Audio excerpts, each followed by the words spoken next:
Alright, so as you both lift your leg kick, both of you are over your foot. This is like day one stuff. Okay, once an object is in motion, it stays in motion unless something else acts upon it. We want to have early momentum going toward our target.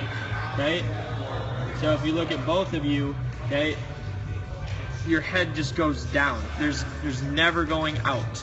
Okay, there's a tiny bit of forward movement. There's a lot of things that have happened before that has even happened, before you have even gone anywhere with your head. Yes, I understand both of you are doing a good job leading with your hips, but both of you have a very aggressive hip lead that isn't reflected by any movement. So this is great, but you haven't gone anywhere. But what you tend to see the best throwers do is their front shoulder would be like this. That's what leading with your hip looks like. Okay, you don't have this super aggressive hip lead unless they're really good at moving their head down the mountain. Okay, second thing. Both of you have already crossed the center of your foot. So both of you are stepping out. Okay, so Simon more than Bennett. So Bennett's left knee, left foot has opened up. Okay? You see what I see? Okay, so we're talking about if I drew a line from the center of your right foot straight to home plate, both of you are stepping to the left of that line. We want to be slightly inside that line. We want our left foot opening up just like Bennett's is, but both of yours are stepping outside that line or to the left of that imaginary line. Okay?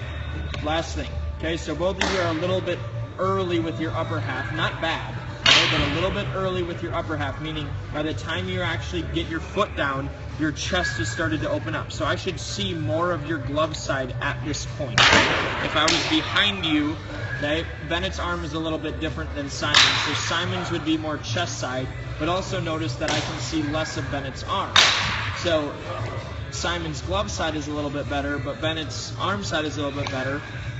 Bennett's is simply because he's more flexible. That's all it is. Like, he just has more range of motion, which isn't necessarily better because that's going to be harder on his arm. Okay? Last thing. Okay? So, what's that? My left foot has the leg. Like a catapult. Your left leg. Yeah, so if you look at Simon's left leg, it's completely extended at pitch release, which is what we want. Okay, but because of the things that happened earlier, we see both of you with your elbow in front of your face. So we don't want our elbow in front of our face. This is just happening late. Okay, so imagine if you put something heavy in your arm right now. Like, obviously you don't want something heavy in your arm, like in these weaker positions, but it would be more compromised by simply being in front of you. So imagine if you were doing an overhead press with a barbell. You wouldn't want your elbows in front of your face if you're doing a strict press.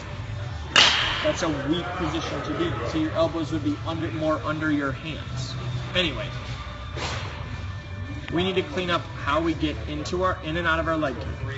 And then we need to understand that our hips are closed down the mound, and that causes our left foot to be on that right side of that imaginary line.